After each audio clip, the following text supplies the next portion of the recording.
G'day, guys. Kyle here, and we're into day 3 of this test now, England and India.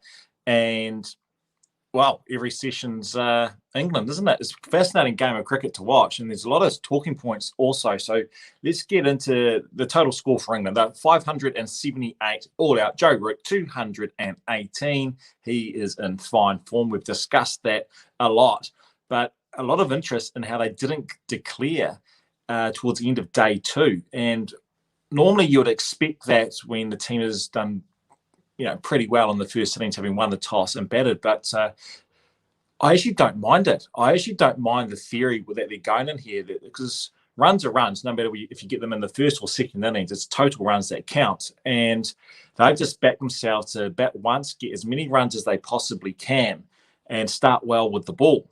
Well, they've started well with the ball. It's a great start for them. So 578 all out. Joe Root, 218. The bowlings, the wickets for India were shared round. 2 for 52, Ishant Sharma. Excellent. His economy rate was outstanding. Boomerang, 3 for 84. Now, the interesting thing about that for me, all 3 dismissals were LBWs.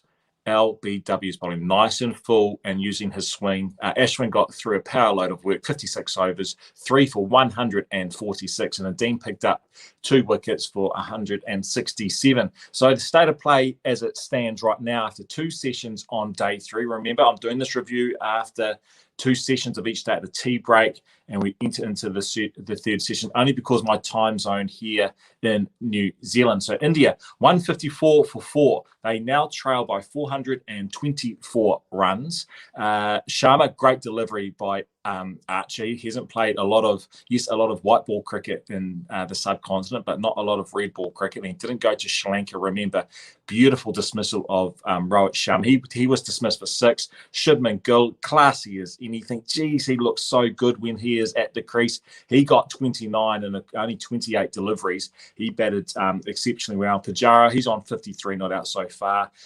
He's 111 balls. He's at the wall, carrying on that form he's displayed over in Australia. Now the big wicket is Kohli.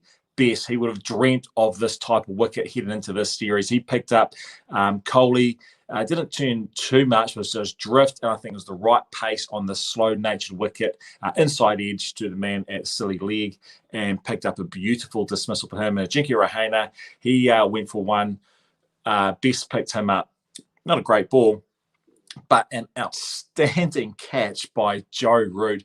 Isn't it? Cricket is one of those games, isn't it, that when you are in form as a player, it flows into other areas of your game, and there's an outstanding catch by Joe Root in there at cover. Now, this is where it gets really interesting, really, really interesting for me. Rishab Pant, the saviour in that last test in Australia, potentially could have won the test in Sydney as well. He has changed this game. Walked into the crease when India were 4 for 73. Now, one would normally expect that you try and rebuild and start an innings. Well, he's decided to get 54 runs off 44 deliveries. And his player of choice or bowler of choice is poor old Jack Leach. He's gone for 59 runs so far in his limited amount of overs that he has had at the crease. So it's just fascinating how this test match has unfolded on many fronts. England not declaring. Joe Root just playing exceptionally well. This really slow wicket, which is a little bit disappointing. And it's going to be interesting because the second test is back here at Chennai also, what sort of wicket we're going to get there.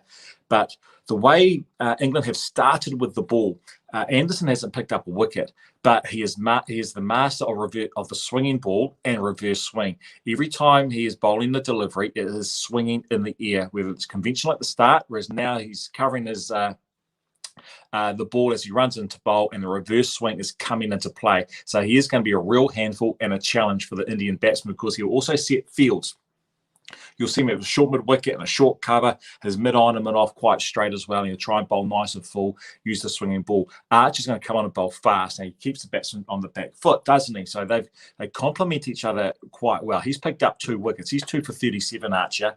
And Dom Bess, well, he has picked up the big wicket of Virat Kohli, as we have already discussed. He's 2 for 28. So that will give him the world of confidence as this test progresses and moves into later on into the series as well. So what can we see after tea? Well, it's fascinating for me. How can Pant Tell me, you guys give me the comments, can Pant keep playing like this? Because I tell you what, if he does keep playing like this and he doesn't get out, and Pujara is the wall at the other end, well, they could score close to 150 runs this session. It's a big call, but if he doesn't get, he's just so aggressive. He's already 54 or 44. So let's say they get 110, 120, so 420 in front. So call it 400, 300 behind at the end of the day, with only 4 wickets down. If they were able to do that and have a good day tomorrow, and because the wicket's going to deteriorate as this test goes on, I feel like it's going to be very difficult to bat on come day 5. You might only need a lead where you can make it a bit shaky. But England, if they can pick up wickets and they've got a chance if Pant is playing like this, if he's going to keep being aggressive, he'll create opportunities for the England bowlers. So in England, we'll go in with the target of this session of trying to get 2 to 3 wickets and get into this tail. If they get into this tail with Jimmy Anderson and Archer with the swinging ball and the reverse swing and Archer bowling fast, it could wreak havoc on this Indian lower order, but they still got some batting to come. Sundar can bat, and we know Ashwin, 4 Test centuries. He is going to have a part to play in it as well. So it's just great viewing of Test cricket. We've had a healthy diet of Test cricket in the last couple of months. I love Test cricket, and it's just great to sit back and watch.